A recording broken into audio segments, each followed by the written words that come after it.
Peter, a 3-1 defeat to Linfield here at Windsor Park today. Can I get your thoughts on the game, please?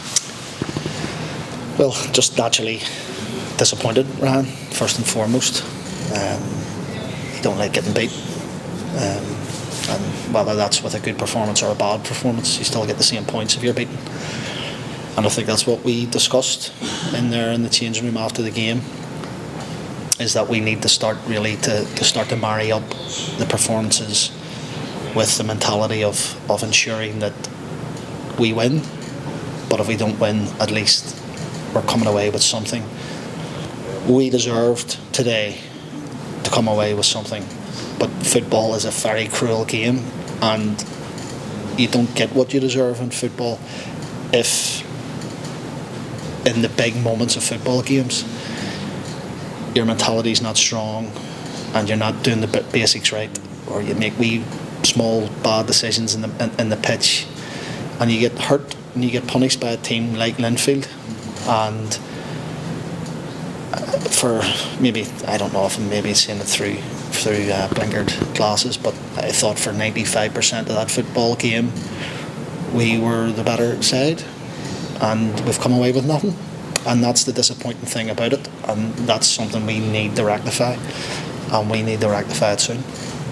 Created a lot of chances, in the game today. Obviously, get the goal through Aidan, but had other opportunities at different points, maybe to equalise or to go ahead at different stages of the game. As you say, it's maybe just taking those opportunities and those moments when they come.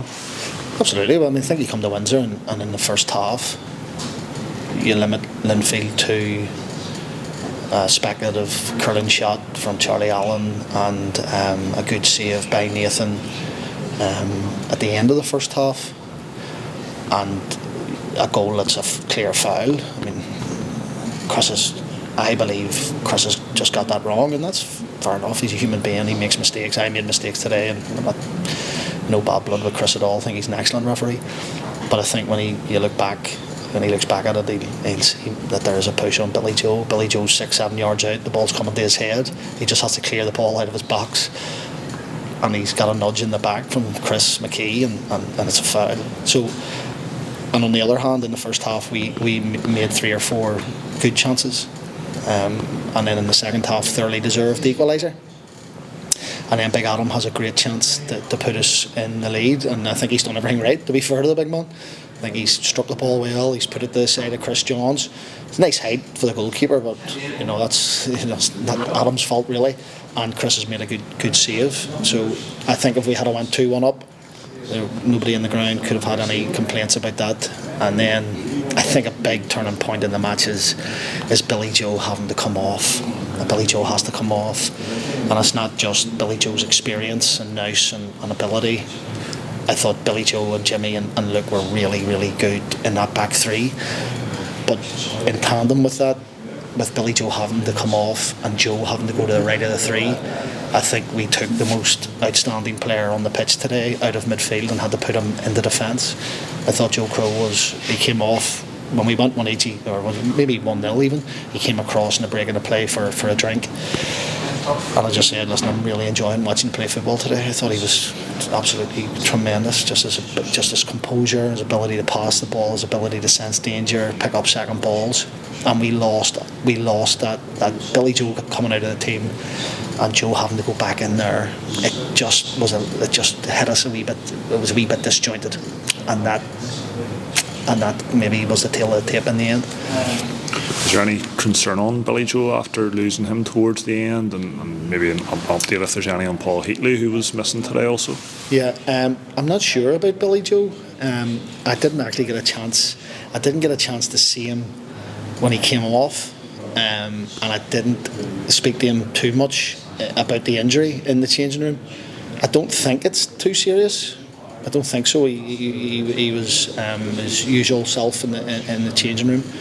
Leader in the changing room, but he usually when a player of that ilk is badly injured, they're quite down in the changing room. But we would have to see about that.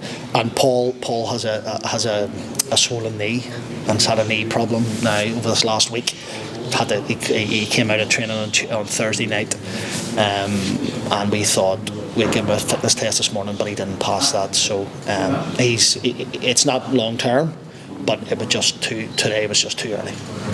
I suppose, sort of looking forward, Peter, it's a case of taking the positives out of today and really just, as you say, it's a case of just mentality-wise, trying in the big moments of the games, in the two boxes, I suppose, take your chances in one and be very strong in the other.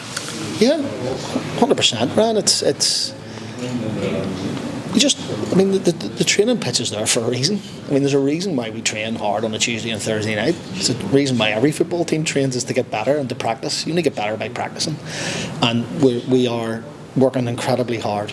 The players, and this is the thing. What I'm saying, that we need to marry up the performances and the mentality in the big moments. It sounds like I'm having a go at the players, and it couldn't be further from the truth.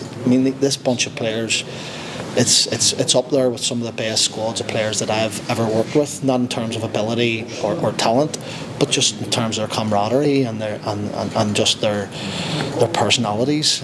But they know. When you've got that set of players in there, they know that this needs to marry up as well. You can't.